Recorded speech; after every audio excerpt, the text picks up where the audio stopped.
Hi friends, welcome back to my YouTube channel. ಎಲ್ಲರೂ ಹೇಗಿದ್ದೀರಾ? I hope ಎಲ್ಲ ಚೆನ್ನಾಗಿದ್ದೀರಾ ಅಂತ ಭಾವಿಸ್ತೀನಿ. ಯಾರೆಲ್ಲ ನನ್ನ ವೀಡಿಯೋಸ್ನ ಫಸ್ಟ್ ಟೈಮ್ ನೋಡ್ತಾ ಇದ್ದೀರಾ, ಪ್ಲೀಸ್ ಸಬ್ಸ್ಕ್ರೈಬ್ ಮಾಡ್ಕೊಂಡು ವೀಡಿಯೋನ ನೋಡಿ, ಹಾಗೆ ಬೆಲ್ ಐಕಾನ್ನ ಪ್ರೆಸ್ ಮಾಡಿ. ಇದೇ ರೀತಿಯ ಹೆಲ್ದಿ ರೆಸಿಪೀಸ್ದು ನೋಟಿಫಿಕೇಷನ್ ನಿಮ್ಗೆ ಬರ್ತಾ ಹೋಗುತ್ತೆ. ನಾನಿಲ್ಲಿ ನಿಮಗೆ ರುಚಿಯಾಗಿರೋ ಹಾಗೆ ಆರೋಗ್ಯಕರವಾಗಿರೋ ಮೂಲಂಗಿ ಸೊಪ್ಪಿನ ಪಲ್ಯವನ್ನು ಹೇಗೆ ಮಾಡೋದು ಅಂತ ತಿಳಿಸ್ಕೊಡ್ತೀನಿ ಬನ್ನಿ. ತುಂಬ ಈಸಿಯಾಗಿ ಮಾಡ್ಕೋಬೋದು, ಹಾಗೆ ಹೆಲ್ತ್ ಬೆನಿಫಿಟ್ಸ್ ಅಂತೂ ತುಂಬಾ ಇದೆ. ಏನೆಲ್ಲ ಹೆಲ್ತ್ ಬೆನಿಫಿಟ್ಸ್ ಇದೆ ಅಂತ ತಿಳ್ಕೊಳ್ಳೋಣ ಬನ್ನಿ. ಯಾರು ವೀಡಿಯೋನ ಸ್ಕಿಪ್ ಮಾಡ್ದೇ ವೀಡಿಯೋನ ಪೂರ್ತಿಯಾಗಿ ನೋಡಿ ಸಪೋರ್ಟ್ ಮಾಡಬೇಕು. ಹಾಗೆ ಇಲ್ಲಿ ಮೂಲಂಗಿ ಸೊಪ್ಪಿನಲ್ಲಿ ಏನೇನೆಲ್ಲ ಅಂಶಗಳಿದೆ ಅಂದರೆ ವಿಟಮಿನ್ ಎ, ಹಾಗೆ ವಿಟಮಿನ್ ಸಿ, ಹಾಗೆ ಫೈಬರು, ಕ್ಯಾಲ್ಶಿಯಮು, ಹಾಗೆ ಆ್ಯಂಟಿ ಆಕ್ಸಿಡೆಂಟ್ಸ್ ಅಂಶಗಳು ತುಂಬಾ ಇರೋದ್ರಿಂದ ನಮ್ಮ ಹೆಲ್ತ್ಗೆ ಇದೆಲ್ಲವೂ ಸಹ ತುಂಬಾ ಒಳ್ಳೆಯದು ಅಂತ ಹೇಳ್ಬೋದು. ಇಷ್ಟೆಲ್ಲ ಹೆಲ್ತ್ ಬೆನಿಫಿಟ್ಸ್ ಇರೋ ಮೂಲಂಗಿ ಸೊಪ್ಪನ್ನು ಹೇಗೆ ಯೂಸ್ ಮಾಡಿಕೊಂಡು ಪಲ್ಯ ಮಾಡೋದು ಅಂತ ತಿಳಿಸ್ಕೊಡ್ತೀನಿ ಬನ್ನಿ. ತುಂಬ ಈಸಿಯಾಗಿ ಮಾಡ್ಕೋಬೋದು.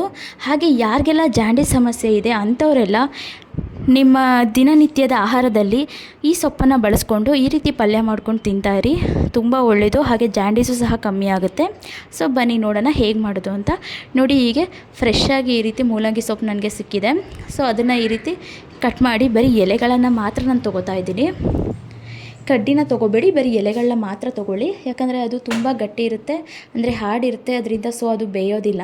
ಬರೀ ಎಲೆಗಳನ್ನು ಮಾತ್ರ ತೊಗೋಬೇಕಾಗುತ್ತೆ. ಸೊ ಇದ್ರ ಜೊತೆ ಮೂಲಂಗಿ ಇರೋದ್ರಿಂದ ಸಾಂಬಾರು ಮತ್ತು ಇದರಲ್ಲಿ ಪಲ್ಯ ಮಾಡೋಣ ಅಂತ ನಾನು ತೊಗೊಂಡಿದ್ದೆ. ಸೊ ಈ ರೀತಿ ಸಣ್ಣದಾಗಿ ಕಟ್ ಮಾಡ್ಕೋಬೇಕಾಗತ್ತೆ. ನೀವು ಆದಷ್ಟು ಫೈನ್ ಚಾಪ್ ಮಾಡ್ಕೊಳ್ಳಿ, ಯಾಕಂದರೆ ಅದು ಬೇಯೋದಕ್ಕೆ ತುಂಬಾ ಟೈಮ್ ಹಿಡಿಯುತ್ತೆ.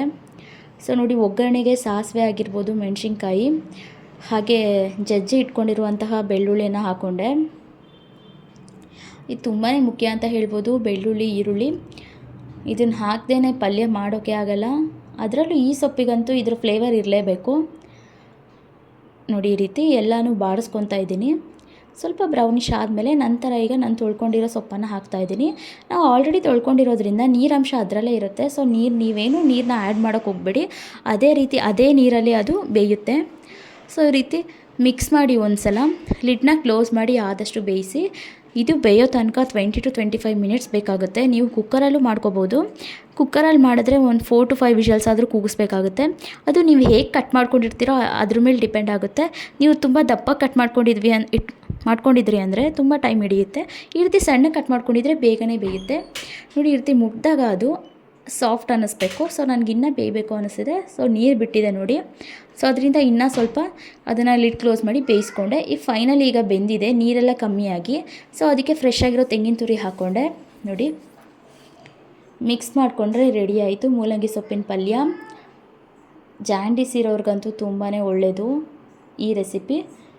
ನೋಡಿ, ಹಾಗೆ ಇದ್ರ ಜೊತೆ ಮೊಸರನ್ನ ಆ್ಯಡ್ ಮಾಡಿದ್ದೀನಿ. ಯಾಕಪ್ಪ ಅಂದರೆ ನಾರ್ಮಲಾಗಿ ಈ ಪಲ್ಯನ ತಿನ್ನೋಕ್ಕೆ ಸ್ವಲ್ಪ ಒಗ್ರಂಶ ಇರೋದ್ರಿಂದ ಇದಕ್ಕೆ ಸ್ವಲ್ಪ ಮೊಸರನ್ನ ಮಿಕ್ಸ್ ಮಾಡ್ಕೊಂಡು ತಿನ್ನೋದ್ರಿಂದ ಟೇಸ್ಟು ಚೇಂಜ್ ಆಗುತ್ತೆ. ಹಾಗೆ ತುಂಬ ಚೆನ್ನಾಗಿರುತ್ತೆ. ಮಕ್ಳಿಗೂ ಸಹ ನೀವು ಕೊಡ್ಬೋದು. ಈ ರೆಸಿಪಿ ಇಷ್ಟ ಆಗಿದರೆ ಲೈಕ್ ಮಾಡಿ, ಕಮೆಂಟ್ ಮಾಡಿ, ಹಾಗೆ ಶೇರ್ ಮಾಡಿ. ಯಾರೆಲ್ಲ ನನ್ನ ಚಾನಲ್ನ ಸಬ್ಸ್ಕ್ರೈಬ್ ಮಾಡ್ಕೊಂಡಿಲ್ಲ, ಪ್ಲೀಸ್ ಸಬ್ಸ್ಕ್ರೈಬ್ ಮಾಡ್ಕೊಂಡು ವೀಡಿಯೋನ ನೋಡಿ, ಹಾಗೆ ಸಪೋರ್ಟ್ ಮಾಡಿ ಫ್ರೆಂಡ್ಸ್. Thank you.